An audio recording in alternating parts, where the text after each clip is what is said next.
دوران جمع اپنی ناف میں انگلی ڈالنے سے ٹائمنگ میں خاطر خواہ اضافہ ہو جاتا ہے۔ دوران جمع بیوی کی کلائی کو دبانے سے عورت کی ٹائمنگ میں اضافہ ہوتا ہے۔ عورت کو پورا مطمئن اور خوش کرنا چاہتے ہو تو دوران جمع عورت کی پاؤں پر گدگدی کرو۔ جمع سے پہلے چند قطرے زیتون کے تیل کے پی لینے سے قوت باء بڑھ جاتی ہے۔ پہلی بار ہی بیوی کو حمل ٹھہرانا ہے تو سوکھا دھنیا کے دانے چبا کر جمع کرو۔ جس عورت کی منہ سے بدبو آتی ہے ایسی عورت میں شہوت کوٹ کر بھری ہوتی ہے۔ جمع کی شوقین عورت کی بڑی نشانی ہے کہ ہر وقت تھوکے پھینکنے کی عادی ہوگی۔ جڑواں بچے پیدا کرنے والی عورت کی نشانی ہے کہ اس کے پاؤں بڑے ہوں گے۔ اس عورت کی پہلی اولاد بیٹی ہوتی ہے جس کی گردن کافی لمبی ہوا کرتی ہے۔ جس عورت کے کان لمبے ہوتے ہیں ایسی عورت بیٹے زیادہ جنم دینے والی ہوتی ہے۔ وہ عورت جمع کی بے حد شوقین ہوتی ہے جو چلتے ہوئے بڑے بڑے قدم اٹھاتی ہے۔ جو عورت نہاتے ہوئے زیادہ وقت لگاتی ہے ایسی عورت میں گرمی زیادہ پائی جاتی ہے۔ جو عورت واش روم میں زیادہ وقت لگاتی ہے ایسی عورت پیار کی بھوکی ہوتی ہے۔ دل کا مسئلہ ہو تو کھانے میں نمک کی مقدار بہت کم کر دیں، افاقہ ہو جائے گا۔ کھانا کھانے کے فوراً بعد پانی پی لینے سے انسان کی عمر میں کمی واقع ہو جاتی ہے۔ ہمیشہ تندرست رہنا چاہتے ہو تو روٹی کے لقموں کو ہمیشہ چبا چبا کر کھایا کرو۔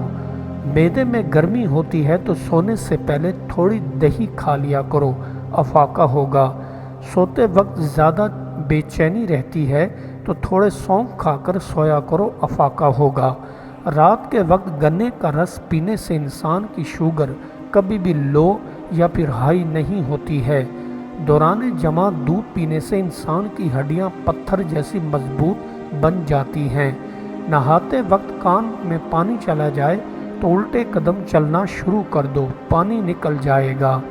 سر اور کمر میں درد کی شکایت رہتی ہے تو سوتے وقت سر کے نیچے گیلا کپڑا رکھا کرو۔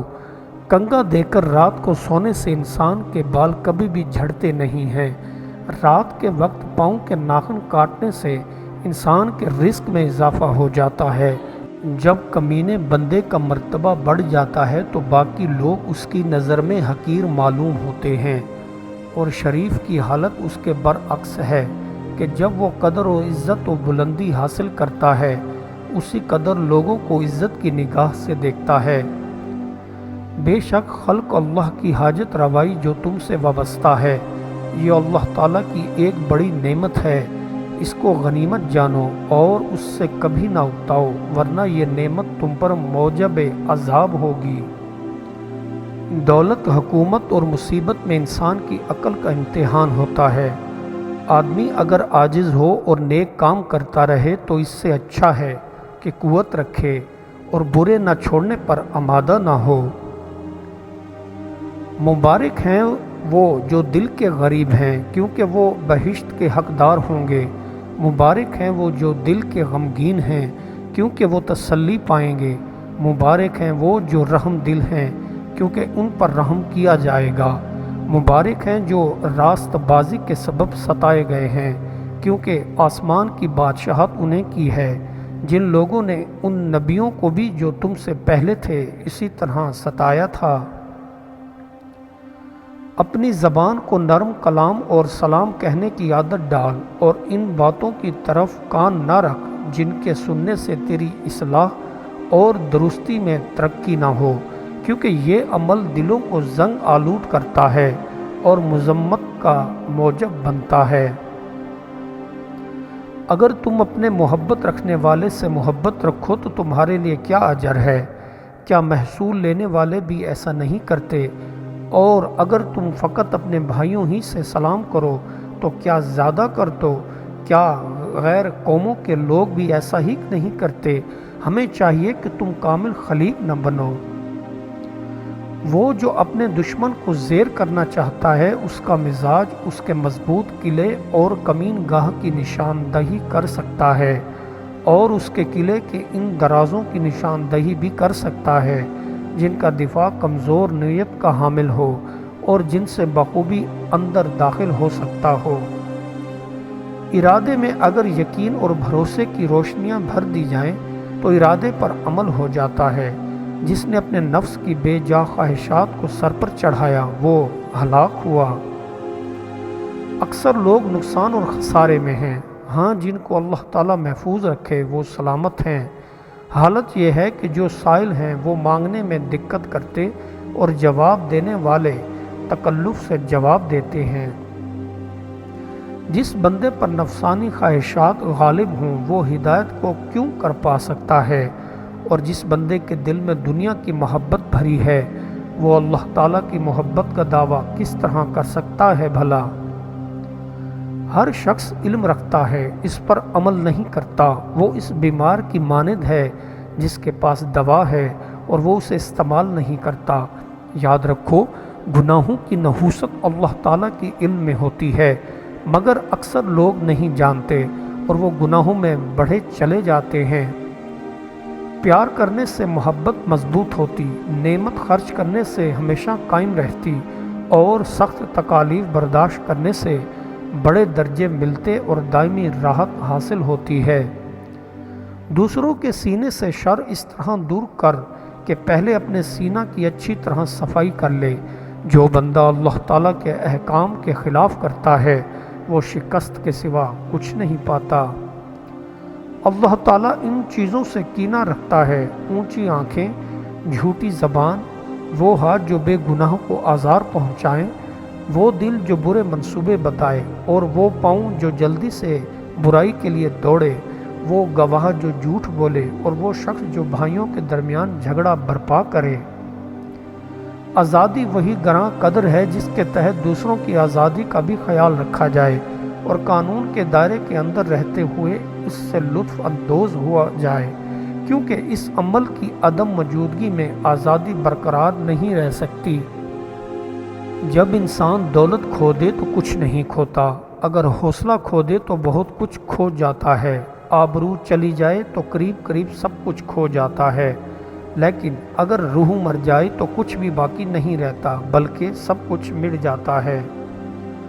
مادی اشیاء کے ڈھیر ہی امارت کی نشانی نہیں ہیں، بلکہ انسانیت، سخاوت، نیکوکاری ایسی خوبیاں ہیں جو انسان کو ایسی دولت سے مالا مال کرتی ہیں جس کے سامنے مادی اشیاء کے ڈھیر بھی ہیچ دکھائی دیتے ہیں، اور یہ ایسی دولت ہے جسے کوئی چور بھی چرا نہیں سکتا۔ کسی بھی انسان کی زندگی جد و جہد سے خالی نہیں، اسی طرح کسی بھی انسان کی زندگی خوشیوں سے بھی خالی نہیں، لیکن ہر انسان کو اپنی خوشی کا راستہ خود ہموار کرنا چاہیے۔ اس سلسلے میں اسے ذہنی خوشیوں کے حصول کی جانب راغب ہونا چاہیے، اور اس طرح وہ قسمت کے ہیر پھیر سے بھی خلاصی پانے میں کامیاب ہوگا۔ کائنات میں ہر وہ چیز جس پر سورج کی روشنی پڑتی ہے، خواہ وہ مشرق میں ہو یا مغرب میں، حریت پسند انسان دنیا کی ان فنا پذیر چیزوں کو ان کے اہل کے سپرد کر دیتا ہے۔ یہ وظیفہ پڑھ کر جس عورت کو اپنے پاس بلاؤ گے وہ تمہارے پاس بھاگی چلی آئے گی۔ بہت سے مال جمع کرنے والے ایسے ہیں جو ان قریب اسے چھوڑ جائیں گے۔ ایک درہم جو کام آئے اس اشرفی سے 100 درجے بہتر ہے جو منہ کے بل گرائے۔ اپنی اولاد کی تربیت اپنے زمانہ کے طور طریقوں کے مطابق نہیں بلکہ جدید دور کے تقاضوں کے مطابق کرو، کیونکہ وہ تمہارے زمانے سے مختلف زمانہ کے لیے پیدا کیے گئے ہیں۔ ضبط نفس آپ کو رنج و علم سے دوچار نہیں کرتا بلکہ خوشیوں سے ہمکنار کرتا ہے۔ یہ آپ کے ذہن کو جلا بخشتا ہے، آپ کی قوت فیصلہ کو تقویت بہم پہنچاتا ہے، آپ کی کردار سازی کرتا ہے۔ یہ ہماری حقیقی فتح ہی ہے جو ہمارے جسموں اور ذہنوں سے ممتاز کرتی ہیں اور ہم ان کے حقیقی استعمال سے مستفید ہوتے ہیں۔ غور و خوض اور اچھے اعمال کی بدولت ایسی دانشوری کے حصول کو ممکن بنایا جا سکتا ہے جو کبھی ناکامی کا شکار نہیں ہوتی۔ اپنے ذہن کو ان اشیاء سے ہم آہنگ کرتے ہوئے بھی دانشوری کے حصول کو ممکن بنایا جا سکتا ہے جو خوبصورت، محبت بھری اور حقیقی ہوں۔ اگر آپ اصول فطرت کے مطابق زندگی گزاریں گے تو آپ زندگی بھر کسی کے دست نگر نہ ہوں گے۔ اگر آپ دنیا کی رائے کے مطابق زندگی گزاریں گے تو آپ کبھی بھی امارت سے ہمکنار نہ ہوں گے۔ زندگی کے لوازمات سے محض اپنی ذات کو مستفید کرنا ایک بیکار اور فضول امر ہے۔ مسئلہ یہ نہیں ہے کہ ہم کیا کماتے ہیں اور ہمارے پاس کس قدر دولت ہے، بلکہ مسئلہ یہ ہے کہ ہم اپنی ملکیت میں سے دوسروں پر کس قدر خرچ کرتے ہیں اور بنی نوع انسان کو کس قدر نفع پہنچاتے ہیں۔ زیادہ باتیں کرنا سامع کی ملامت طابع کے ساتھ اور لالچ ذلت کے ساتھ مقرون ہے۔ لالچ اور حرص سے بچتا رہے کہ بہت سے لقمے ایسے ہوتے ہیں کہ وہ ہمیشہ کے لیے کھانا کھانے سے روک دیتے ہیں۔ تمہارا مرض تمہارے ہی اندر چھپا ہے لیکن تم نہیں جانتے، تمہاری دوا تم میں ہے، تمہیں معلوم نہیں۔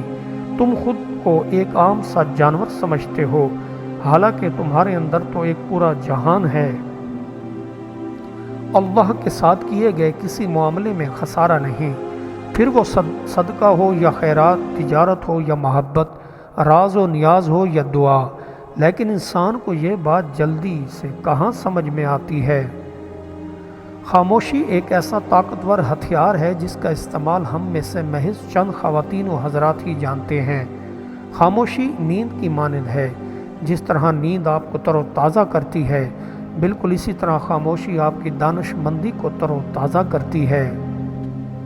لوگ دنیا کے زر خرید غلام بن کر رہتے ہیں اور دین ان کی زبانوں پر شہد کی طرح ہے، لہٰذا وہ اپنے امر اور معاش کی حد تک دین سے وابستہ رہتے ہیں، اور جب کوئی کٹھن و شوار مرحلہ آئے تو دین سے منہ موڑ لیتے ہیں، اور یہ نہایت افسوسناک بات ہے۔